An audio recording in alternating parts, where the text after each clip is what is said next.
Nandyan din sa bahagi ng Camp Aguinaldo sa NDRRMC si Janet Prado. Jai?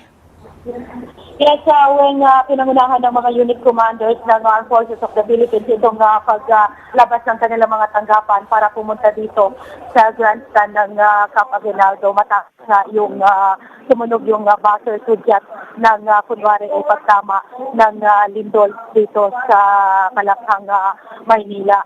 At tulad nga na nabanggit ni Mark, ay mabilis din na i-put up ng NDRRMC maging ng PNP, AFP at yung kanilang mga pansamantalang command post para tumanggap na ng mga report sa ugnay ng naganap na kunwari lindol.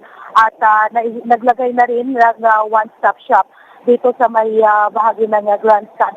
Sila yung in charge rin para tumanggap ng mga humanitarian na assistance para sa mga kunwari nasa lanta agad ng lindol. May mga inilagay na rin ng mga tent para doon sa mga kunwari nasaktan, nasugatan na kailangan ng medical attention. At pinapalagay kasi na hindi agad sila madadala lahat ng sabay-sabay sa mga nearest hospital.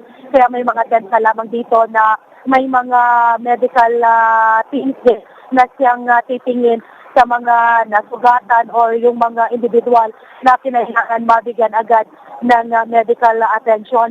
Sa ngayon ay pinapila dito sa may grandstand itong mga empleyado dito sa Camp Aguinaldo. Maging yung mga medyo may edad na ay kasama din dito. Ito lapitan lang natin.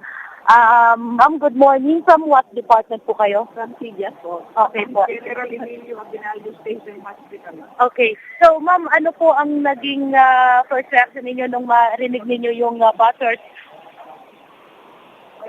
Nasa ilalim kami ng mga upuan. Okay. Nagtago kami doon sa Oo. Pero, yung inyo po bang tanggapan gaano kalayo dito? Kasi almost 25 minutes na po nung tumunog yung buzzer. Ngayon lamang kayo nakalabas sa grandstand. Kasi hindi ba pag lumilindol, dapat mag-ilalim Power and hold, yes. Tapos, kung wala ng lindol, saka lalabas. Ayun, correct. Kaya halos nag-25 minutes yun. Opo. Yung po bang inyong tanggapan ay first level lang, second or First level lang. ayun, kaya nakalabas ako kayo. Okay, thank you, ma'am. So, ilan lang yun rin sa mga kawani dito sa Camp Aguinaldo mula sila sa medical unit ng AFP.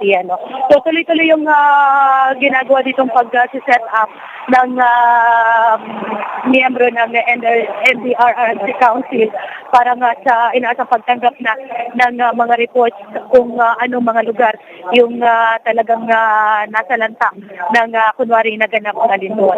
Yan ang sitwasyon mula dito sa Camp Aguinaldo sa Isla 9 para sa Iglesia.